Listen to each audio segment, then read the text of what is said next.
There's a solution to climate change. Actually, there are a lot of them. Humanity has a problem on its hands. Our climate is changing, and humans are the primary driver of that change. Even thinking about how to solve this problem can feel overwhelming. But there's actually a wide set of climate change solutions.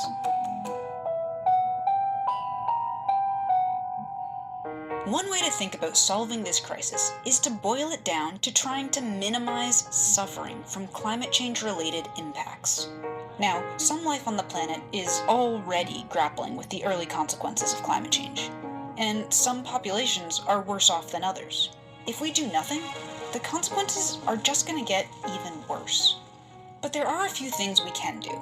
Think of it as three kinds of speed bumps we can build to slow and possibly stop us from getting to a really bad outcome. The first speed bump is prevention, which may have the biggest effect. This is where we stop putting greenhouse gases in the atmosphere, and where technologies like wind, solar, and nuclear energy come in.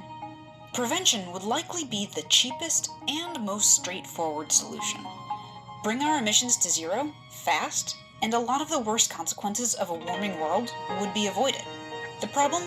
It's probably too late to prevent climate change entirely. People have already added a lot of carbon dioxide to our atmosphere, enough to warm the planet by more than 2 degrees Fahrenheit. In fact, our planet hasn't had this much CO2 in the air for millions of years. We might need something more. The second speed bump? Undo the problem. If we can't stop emitting greenhouse gases entirely, can we at least start taking them out of the atmosphere? Or keep the planet cool some other way? This is where negative emissions technologies come in. Stuff that sucks CO2 out of the air, including natural processes and machines.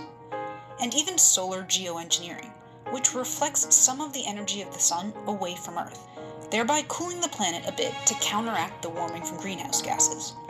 The undo plan is somewhat controversial. It could be more expensive than prevention, demand a lot of energy resources itself, or have some severe unintended consequences. The third line of defense? Adaptation. This means developing ways to live on a warmer planet.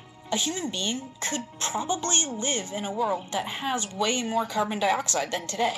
The dinosaurs did it, but civilization would be hugely disrupted. Our coastlines redrawn, our agricultural land moved. If we could somehow adapt to these changes, then theoretically we could still prosper. This is where technologies like seawalls or drought-resistant crops come in. And it doesn't actually have to mean admitting defeat. Implementing adaptation strategies today will make us more resilient to the vulnerabilities we already face.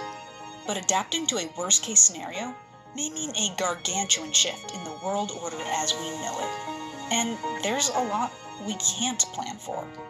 For example, we can't predict all of the consequences of changing weather patterns or mass extinctions. That's why the adaptation solution alone won't fix the problem. The higher the prevention speed bump, the lower the others can be. But the reality is, we're already seeing the effects of climate change. And so many argue we'll need to develop all three of these solution sets in tandem.